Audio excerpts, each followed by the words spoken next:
Alors oui, moi je suis professeur du Muséum national d'histoire naturelle et je n'ai de lien au fromage que celui d'être un consommateur de fromage.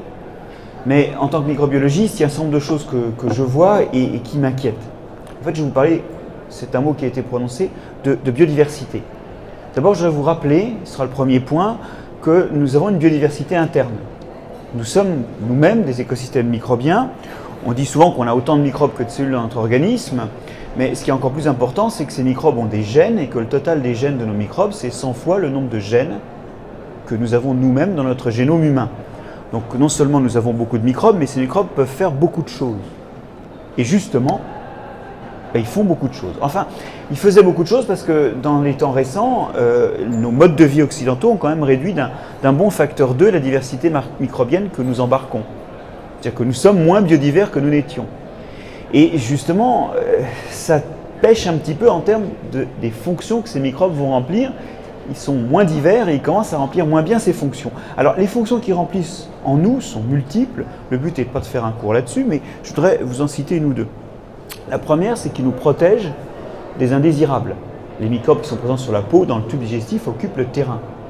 Et il n'y a qu'à voir comment les nouveau-nés qui n'ont pas encore ces microbes dans leur tube digestif souffrent de diarrhée, de maladies, de problèmes digestifs, pour se rendre compte à quel point, à contrario, quand on a un équipement microbien complexe, c'est quelque chose qui nous rend moins vulnérables à la maladie.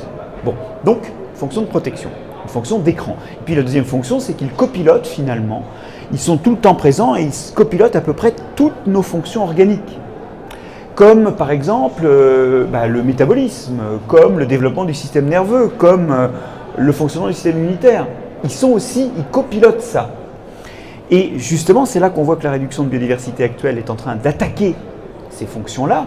C'est qu'on a aujourd'hui des maladies qu'on va appeler, je les appelle globalement les maladies de la modernité, où on commence à voir dysfonctionner le système immunitaire, le système nerveux, le métabolisme. Et ces maladies-là, en fait, on sait aujourd'hui qu'une des causes, elles sont multiples, mais c'est justement cette réduction de diversité microbienne. Je parle, quand j'entends ces maladies de la modernité, je parle de maladies du système immunitaire, asthme, allergies, même les maladies auto-immunes où le système immunitaire commence à attaquer l'organisme. Quand je parle de maladies affectant le fonctionnement du système nerveux, je pense à l'autisme. On a aujourd'hui un enfant autiste sur 160 naissances. C'est 30 fois plus qu'il y a 10 ans. Et on a également des maladies du métabolisme qui sont l'obésité, qui sont les diabètes de type 1 et 2, où il y a également une partie des causes qui est microbienne. Donc on voit que finalement, leur rôle de copilote est en train de se dégrader et entraîne ces maladies de la modernité qui, dans 3 ans, en 2025, enfin dans 5 ans, pardon, en 2025, affecteront quand même un Européen sur 4.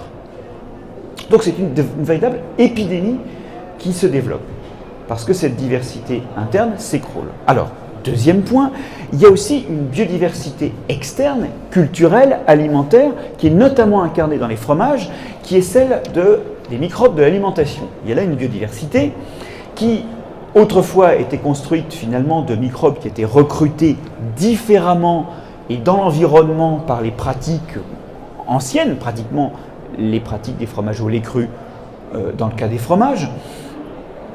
Et cette façon ancienne, cette biodiversité ancienne a été dans les temps récents remplacée par un contrôle de la diversité qui consiste à stériliser l'aliment puis à inoculer quelques souches. Alors là, il y a vraiment une réduction de diversité. Il y a un contrôle plus grand, effectivement, quand on a stérilisé le lait et qu'on réintroduit quelques souches de bactéries lactiques et puis quelques moisissures pour la croûte, on sait exactement ce qu'on a, mais on a quand même une diversité qui est moindre. Et quelque part, ces microbes qui fermentent nos aliments, ils avaient des rôles aussi, exactement comme les microbes de notre organisme. Alors il y a certains de ces rôles qui ont été préservés dans la modernité, c'est-à-dire que quand aujourd'hui on inocule un fromage, on sait exactement ce que vont faire ces microbes technologiquement, en termes de conservation de l'aliment, en termes de texture, en termes de goût. On sait ce qu'on fait là. Sauf qu'on est loin aujourd'hui de savoir réellement piloter toutes les fonctions d'un écosystème microbien. Et en route, on a perdu quelques fonctions. Et une fonction, à mon avis, qu'on a perdue, parce qu'on ne sait pas bien la maîtriser, on ne sait pas qui l'a fait, et que quelque part elle est peut-être plus le produit de la diversité que d'un petit nombre de souches, c'est la fonction d'écran, car les aliments fermentés sont des aliments dans lesquels les microbes qui occupent le terrain empêchent l'installation de microbes indésirables. On a eu à Aurillac, à l'INRA d'Aurillac, de très très beaux travaux qui ont montré le potentiel de la flore qu'on trouve sur un Saint-Nectaire fermier, donc au lait cru, à contrôler le développement de la listeria qui est bien supérieur au potentiel de contrôle qu'on a dans des mélanges de souches inoculées industriellement. Donc vous voyez qu'il y a des fonctions de cette biodiversité alimentaire qui ont, pour certaines, été maîtrisées lorsqu'on est passé à une diversité plus contrôlée, et puis il y en a d'autres, comme la fonction d'écran, qu'aujourd'hui on ne sait pas bien maîtriser. Et il y a des catastrophes industrielles récentes qui vous montrent que quand on stérilise et qu'on maîtrise, qu'on croit maîtriser en fait l'écosystème microbien qu'on réimplante après, eh bien en fait on ne contrôle rien, on a aussi un risque d'accident. Et aujourd'hui, une chose très claire, c'est que la stérilisation n'est pas un moyen de contrôler. Dans la nature, et là ça va jusque dans les sols, dans les plantes, le contrôle de l'entrée des intrus, il est d'abord lié à la diversité résidente. Et cette fonction d'écran, eh bien, je pense qu'on l'a perdue. Et dans la biodiversité des microbes alimentaires, il y a une fonction qui a été perdue. La stérilisation est aujourd'hui une forme de vulnérabilité. Et ce n'est pas en réintroduisant quelques souches qu'on arrive à rétablir complètement cet effet d'écran. Le troisième point dont je voudrais vous parler, après cette biodiversité interne et la biodiversité externe et alimentaire, c'est le lien qui existe entre ces deux diversités, car en réalité, elles sont liées. Le lien entre la biodiversité interne et les biodiversités externes, c'est qu'effectivement, on s'inocule des microbes tous les jours. On dit que les Français absorbent 10 à 100 milliards de cellules microbiennes par jour au travers du fromage, sans compter ce qu'ils peuvent absorber par ailleurs sur d'autres aliments fermentés. Alors, tu as employé le mot de probiotique. L'idée, c'est qu'éventuellement, ces microbes que nous mangeons s'installent dans notre organisme. Alors ça, c'est peut-être vrai pour les plus jeunes d'entre nous, dont l'ensemble des microbes du tube digestif ne sont pas encore recrutés, mais c'est, d'après ce que l'on sait, pas très très vrai quand même pour des adultes. C'est-à-dire qu'il y a une flore résidente qui fait écran, et les microbes de notre alimentation sont plutôt de passage que destinés à s'installer. Mais, et c'est là qu'est le mais, il y a un autre effet qui est extrêmement méconnu, c'est que et pourtant très important et de plus en plus documenté, je vais y venir, c'est que les microbes de passage modifient le fonctionnement des microbes résidents. C'est-à-dire que c'est un petit peu, si vous voulez, comme si je passe en courant là, je vais renverser quelques personnes, je vais permettre à d'autres de s'asseoir qui étaient debout, qui n'avaient pas de place parce que je libère de la place. Le passage de ces microbes modifie la diversité et de là le fonctionnement des microbes résidents. Ce n'est pas qu'ils s'installent, c'est qu'ils le modifient.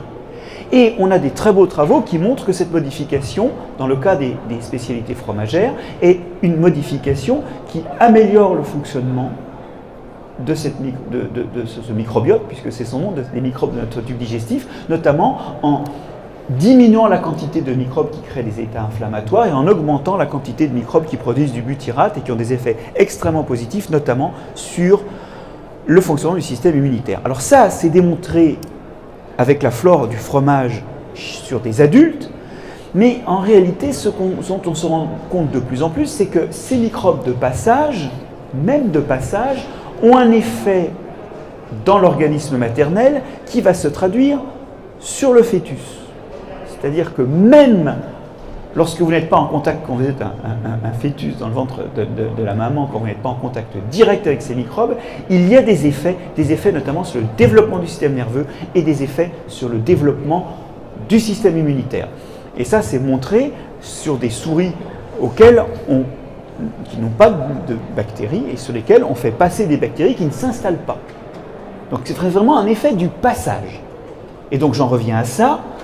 Le passage lui-même est quelque chose de microbe dans notre organisme, est quelque chose d'important, même s'il ne s'installe pas. Bon.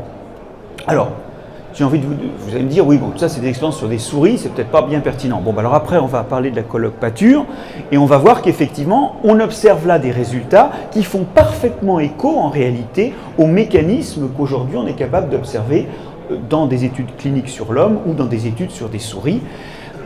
L'histoire, c'est que effectivement, les produits fermentaires, et notamment le lait cru et les produits au lait cru, sont capables de modifier effectivement le développement et le fonctionnement de l'organisme, c'est donc important pour l'enfant et c'est important pour l'enfant dès le stade utérin. Alors, je ne vais pas dévoiler les choses sur lesquelles tu vas peut-être revenir après, hein, mais ça commence déjà, l'effet positif des produits fermentaires et notamment du lait cru et des produits dérivés du lait cru commence dès le stade utérin.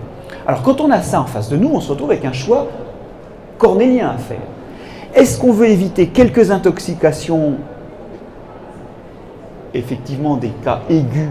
Donc effectivement, il y a d'un côté le risque de quelques intoxications aiguës, mais d'un autre côté, et vous le remontrerez tout à l'heure, il y a ce problème de cette épidémie montante de maladies du système immunitaire, du système nerveux et du métabolisme qui dégrade la vie des gens, qui va dégrader la vie d'un Européen sur 4 en 2025, et qui est une épidémie qui en fait revient à un problème de qualité de vie.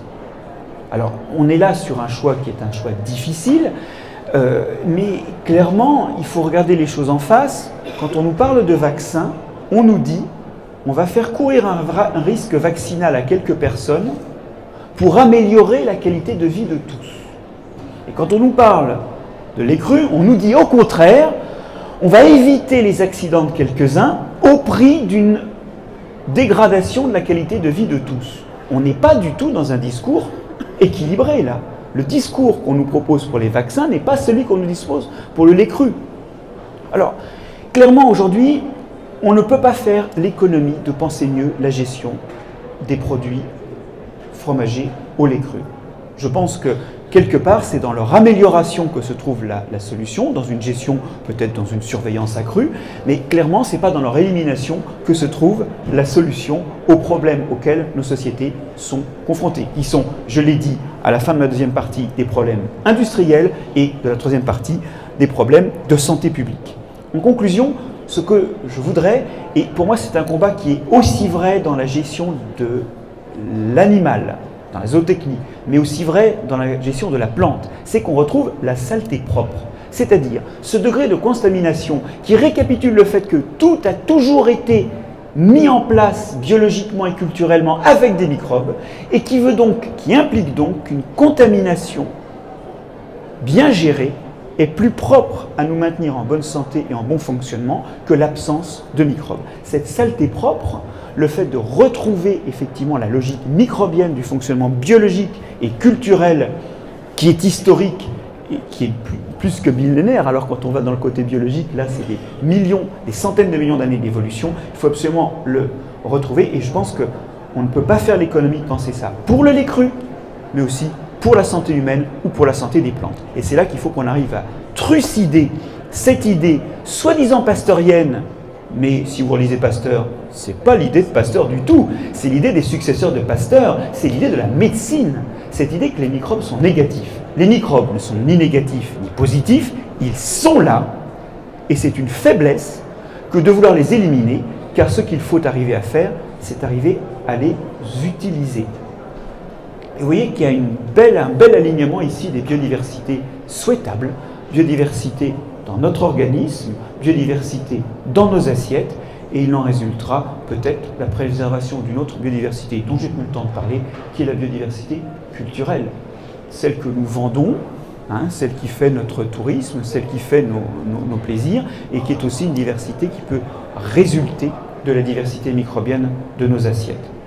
Alors, j'ai voulu surtout parler santé parce que c'est le cœur du débat, et la santé, c'est les microbes. Il n'y a pas que la maladie qui se résume aux microbes et c'est ça qu'il faut qu'on retrouve et notamment je crois que les fromages au lait cru sont le terrain de jeu idéal pour le démontrer.